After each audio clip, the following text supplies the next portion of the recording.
Por eso es que aumentan las tasas de desempleo, por eso es que se ha disociado crecimiento económico de eliminación de la pobreza y de distribución del ingreso. Hoy puede haber mucho crecimiento económico y al mismo tiempo mucha desocupación, y al mismo tiempo mucha exclusión y mucha pobreza.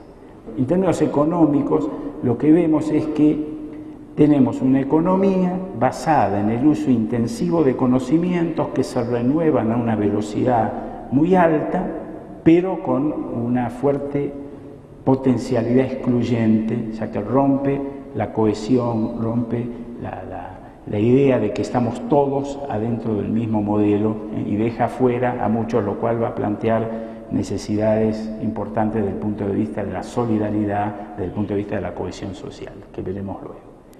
En términos políticos también hay transformaciones muy profundas.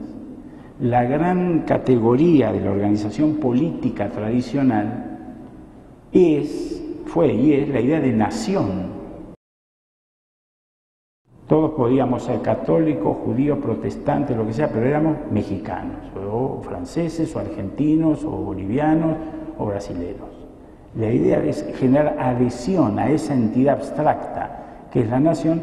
No fue un proceso pacífico, un proceso en algunos casos muy violento, y en algunos casos incluso ni siquiera hasta el día de hoy se llegó a terminar.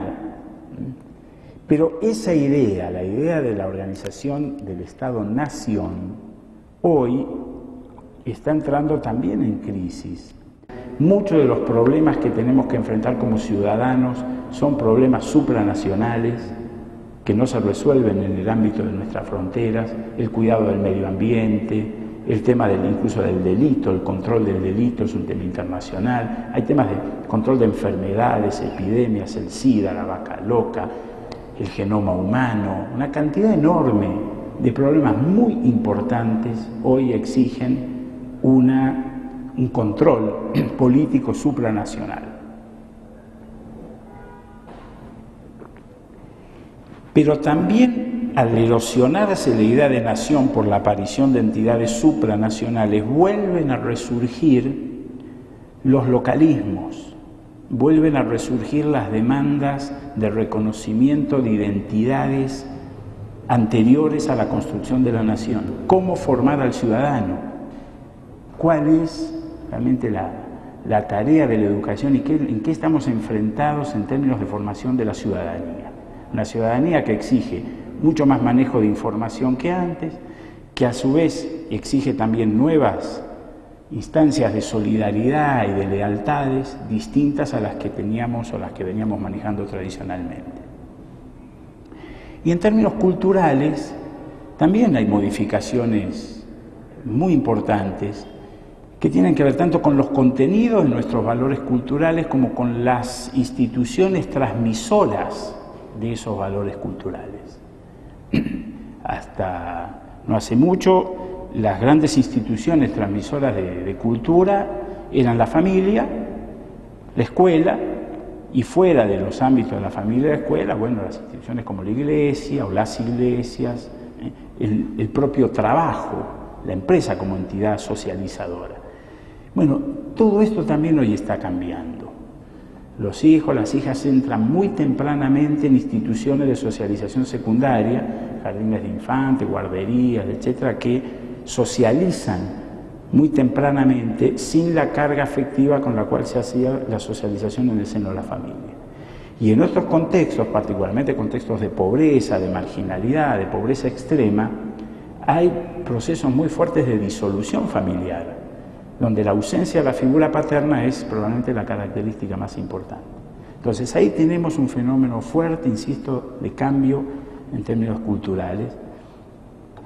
Aparecieron los medios de comunicación de masas como otro agente de socialización que antes no teníamos y que también está sometido el proceso de transmisión cultural a la lógica de la industria cultural y no de la transmisión como quien transmite un patrimonio.